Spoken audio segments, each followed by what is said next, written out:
basically using the phone's eyes, the camera. The concept's simple. You see something, you don't know what it is, take a picture, and Google will do an analysis and give you search results. So let's say, for example, you have seen a movie poster. So I'm actually look at the microphone here, but this is too much noise. Okay, sorry. So what I can do is, I see a movie poster, I don't know what it is, this is a little avatar. I can take a picture of it. So let me do that here.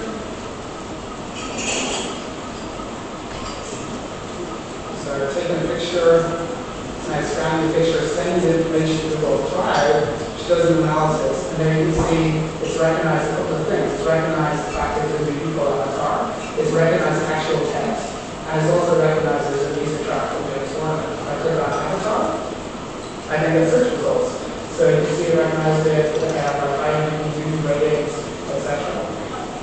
And the second example I'm going to show you is optical character recognition. So let's say you have a newspaper with a headline that you don't recognize because maybe you don't know French. Again, you use goggles. What I can do here is I can pick a text, I can pick up a bounding box, and I can select the text. So I can put it up. This gets sent to our server, which will then do the character recognition on it. So I have a text here, click on that. And from here I can translate, pick my language. So let's say I want to translate that to Czech. Click on that, and there you get the Czech translation.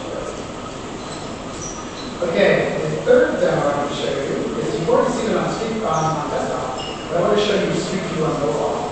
Now we launched Street View on mobile some 2 years ago, but just a couple of days ago, we released a new feature which we call Smart Navigation. The idea is to make it a bit more natural to use. So what you can do is drag your way around the view and zoom. Let me show you how it works. So we're taking advantage of the fact that the phone can feel the touch as well as. So let's see, I'm in Maps. Okay, and then I know a very nice square in Florence. Yes, but I want to show one of my friends because I know there's a very nice cathedral there. So I can click on Street View.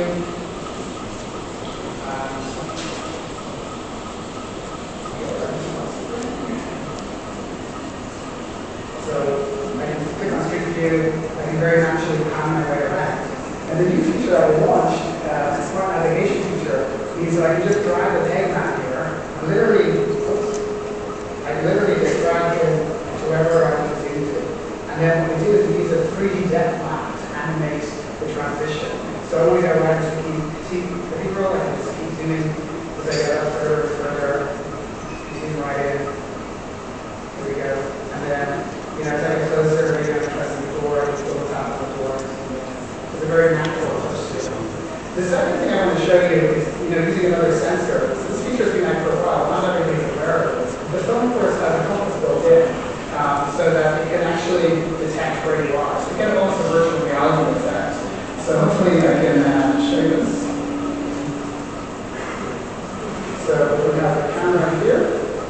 Hopefully you can see it. And as I move around, I can literally just pan around into like a virtual reality space right around like this. And there's Okay, final example I want to show you. Hopefully you can bring the screen back up here.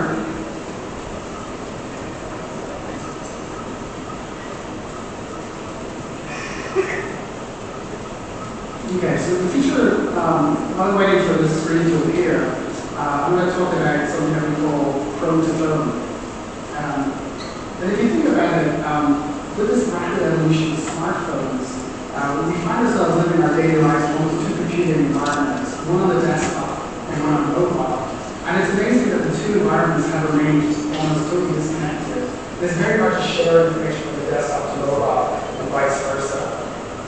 So what I'm going to do to show you how Chrome to Phone works is basically a small extension in Chrome which adds this little button at the top. And it's also a small application that runs on the phone. So So this way we can get the phone picture in the camera.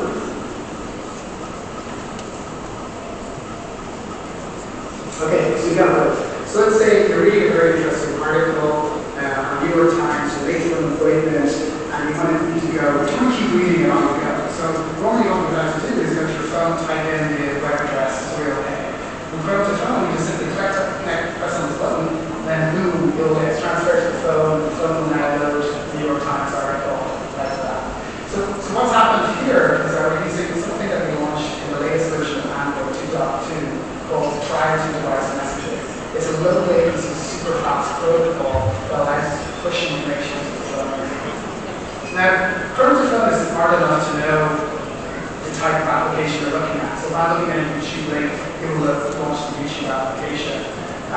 One of my favorite use cases is when you're on Google Maps. So something I do very often is get directions. So let's say I want to get directions from my apartment or somewhere in London, and I want to go to Google Office, which is here, and then I get directions. Normally what people do at this point is they print the directions and they try to memorize it. But of course, the natural thing to do, I'm just going to make sure my phone is still switched on. The natural thing to do is you want to have those directions on your phone to reach you.